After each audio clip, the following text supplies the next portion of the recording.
सभी साथियों को मेरा नमस्कार। आज हम आईसीटी टूल्स में ओ लैब्स की चर्चा करेंगे। ओ लैब्स क्या है, इसको किस प्रकार से उपयोग किया जाता है और इसे इसकी सहायता से हम एक क्लासरूम को वर्चुअल लैब में कैसे तब्दील करेंगे। ओ लैब्स के बारे में हम देखते क्या है। ओ लैब्स को अमृता विश्वविद्यालय ने डेवलप किया है। यह पूर्ण रूप से ऑनलाइन वर्जन है। यह पूर्ण रूप से ओईआर है, अर्थात ओपन एजुकेशनल रिसोर्स है। इसको उपयोग करने के लिए किसी पैसे पे की आवश्यकता नहीं होती और न ही किसी लाइसेंस की आवश्यकता होती है। अब अपन देखते हैं कि ओ लैब्स को हम कैसे उपयोग करते हैं और यह हमको कहाँ से प्राप्त होता है। इसके सर्च बार में हम ओ लैब्स टाइप करेंगे, उसके पश्चात इसको इंटर कर देंगे। इंटर करने के पश्चात ये हमारा गूगल इंटरफेस खुल जाता है। देख रहे हैं आप ऊपर olabs.edu.in, इस पर हम क्लिक करेंगे।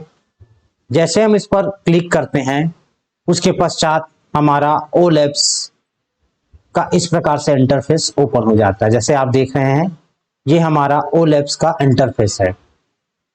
इसमें आप देखेंगे सबसे पहले होम है के बारे में, समाचार, कार्यशाला, प्रशिक्षण, पंजीकरण। इसमें आप पंजीकरण भी कर सकते हैं और बिना पंजीकरण के भी हम इसका उपयोग कर सकते हैं। संपर्क, लॉगिन। लॉगिन में जाकर के यदि आप पंजीकरण किए हैं तो लॉगिन में जाकर के आप इसे ओपन कर सकते हैं। ऐसे लॉगिन की इस प्लेटफॉर्म में लॉगिन की आवश्यकता नहीं होती। इस पर हम देखते हैं, जैसे कि ये देख रहे हैं आप इंग्लिश वर्जन में हम देखें, इंग्लिश वर्जन में भी सेम कंडीशन है। इसमें हम लैंग्वेज चेंज कर सकते हैं। लैंग्वेज में इंग्लिश, हिंदी, बंगाली, मराठी, उर्दू, इस प्रकार से अब लैंग्वेज भी हम चेंज कर सकते हैं। अब हम देखते क्या है, इस पर क्या क्या है, इस पर क्या क्या उपयोग किया जा सकता है, इसके लिए क्या क्या रिक्वायर है। तो इसके लिए मैं बता दूं आपको, हम इसमें विंडो 7 और विंडो 10 या विंडो 11 किसी भी वर्जन में हम इसका उपयोग कर सकते हैं। इसके लिए आप 32 बाइट हो या 64 बाइट हो, 32 बाइट में भी हम उपयोग कर सकते हैं और 64 बाइट में भी हम उपयोग कर सकते हैं। ये लिनक्स में, एप्पल में, इसमें हम उपयोग कर सकते हैं। साथ ही साथ यदि हम मोबाइल को डेस्कटॉप मोड में ले तब भी इसका हम उपयोग कर सकते हैं, या मोबाइल में से भी हम इसको उपयोग कर सकते हैं। देखिएगा इसके कितने फीचर्स हैं। जैसे कि इसमें भौतिक विज्ञान का प्रयोग, रसायन विज्ञान का प्रयोग, जीव विज्ञान, गणित, अंग्रेजी, ये सब चीज का हम प्रयोग कर सकते हैं। देखते हैं, फिजिक्स है, इंग्लिश वर्जन में देखिएगा फिजिक्स है, केमिस्ट्री है, बायोलॉजी है, मैथ्स है, लैंग्वेज है। इसमें हम साइंस साइंस के अंतर्गत क्लास 6 से लेकर के क्लास 8 तक के जितने भी प्रैक्टिकल हैं, प्रयोग हैं, इसके माध्यम से हम कर सकते हैं। साथ ही साथ इसमें कंप्यूटर्स भी है, एआर अर्थात आर्गुमेंट रियलिटी और वर्चुअल रियलिटी, ये भी हम कर सकते हैं। जैसे मैंने सोशल साइंस में क्लिक किया तो ये इस प्रकार का इंटरफेस खुल गया। जियोग्राफी में इंडियन एंड इट्स, ये पूरे भारत का नक्शा है। Indian and it's neighbourhood countries, the words. मैं अब छोटा सा एक उदाहरण देता हूं कि हम इस एनिमेशन के जरिए हम बच्चों को किस प्रकार से सूर्य, पृथ्वी और चंद्रमा की गति समझा सकते हैं। देखिएगा इस पर जैसे हम ओपन करते हैं, इसमें थ्योरी है, एनिमेशन है, सिमुलेशन है। सिमुलेशन के जरिए हम सिमुलेट कर सकते हैं।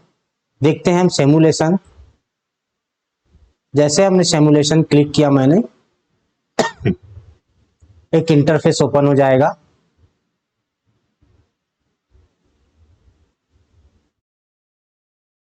मेरा एक इंटरफेस ओपन हो गया। स्टार्ट में मैंने क्लिक किया।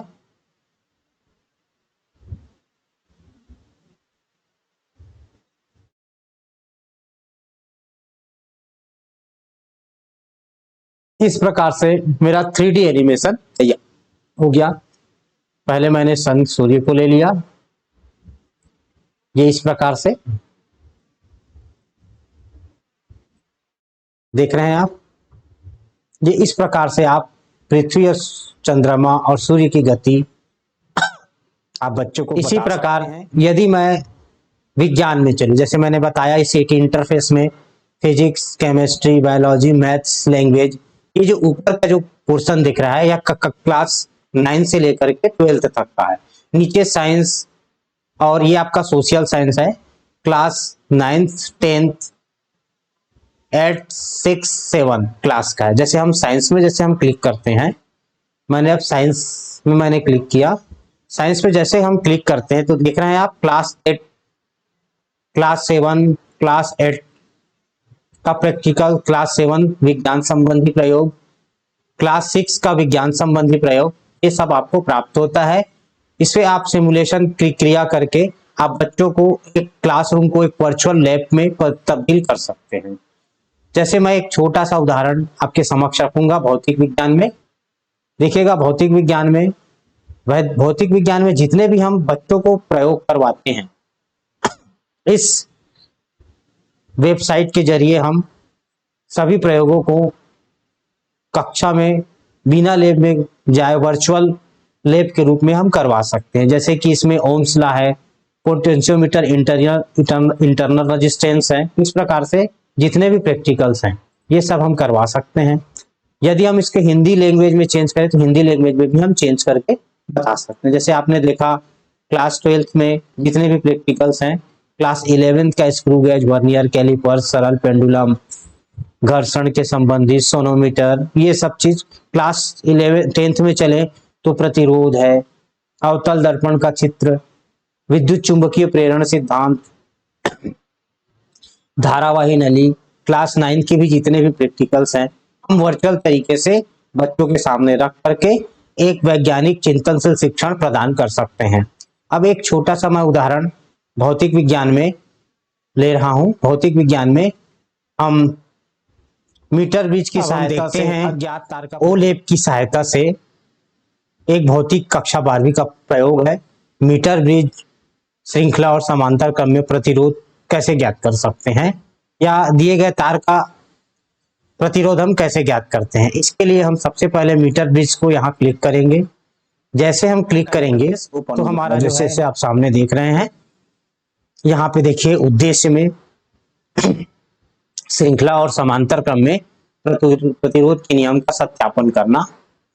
इस पर देखेंगे सबसे पहले सिद्धांत है, इस सिद्धांत वाले पार्ट में है, उद्देश्य है, सिद्धांत है, आवश्यक सूत्र भी है। आवश्यक सूत्र के साथ साथ जैसे नीचे दिया हुआ है हम बच्चों को बता सकते हैं। इसके पश्चात प्रक्रिया है, वीडियो है। यहाँ अगर आपको समझ में नहीं आ रहा है इस वीडियो वाले ऑप्शन में जाकर के हम इस प्रयोग को कैसे करते हैं, इस वीडियो को देख करके हम बच्चों को बता सकते हैं। चलिए हम देखते क्या है सिमुलेशन समांतर क्रम में हम इसका प्रयोग कैसे करते हैं। जैसे हमने सिमुलेट समांतर क्रम में रखा, जैसे हम इसको क्लिक करेंगे हमारा इस प्रकार से इंटरफेस ओपन हो गया। आप देख रहे हैं सामने में ये मीटर सेतु है, चूंकि इसकी लंबाई 1 मीटर इसलिए हम इसे मीटर सेतु कहते हैं।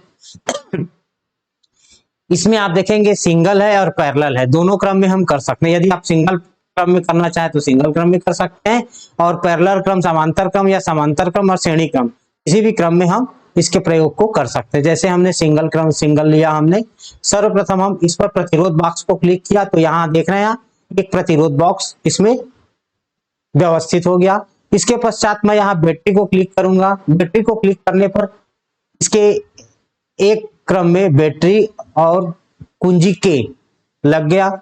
इसके पश्चात जिस तार का हमको प्रतिरोध ज्ञात करना है, देख रहे हैं आप यहाँ पे 2 तार दिया हुआ है, दोनों में से किसी एक तार को लेकर के हम इसका प्रतिरोध ज्ञात कर सकते हैं।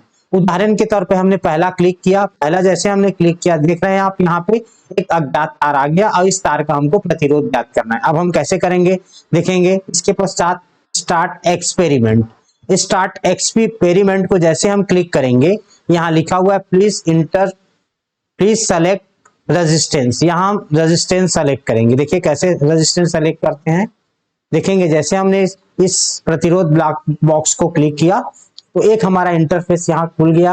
यहाँ 1 ओम 2 ओम 3 ओम 4 ओम 5 ओम 50 ओम जितने ओम का हमको निकालना है प्रतिरोध बॉक्स हम निकाल लेते हैं। मान ले जाए हमें 2 ओम का निकाला, इसके पश्चात हम इसको बंद कर दिया, अर्थात हमारा ज्ञात प्रतिरोध 2 ओम हो गया।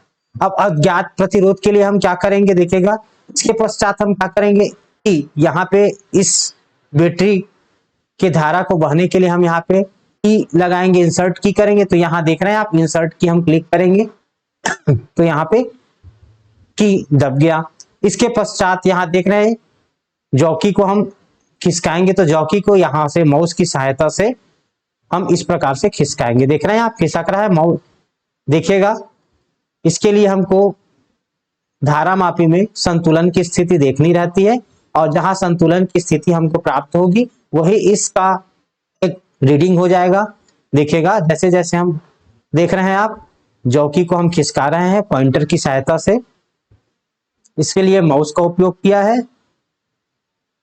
अगर आप लैपटॉप में हैं या डेस्कटॉप में हैं तो ऊपर नीचे का लैपटॉप या डेस्कटॉप में बटन रहता है, उसका हम उपयोग कर सकते हैं।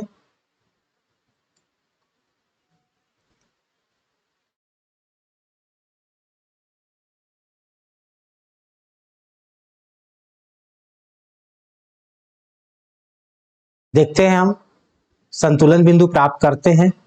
हम जॉकी को राइट लेफ्ट राइट हम कर सकते हैं।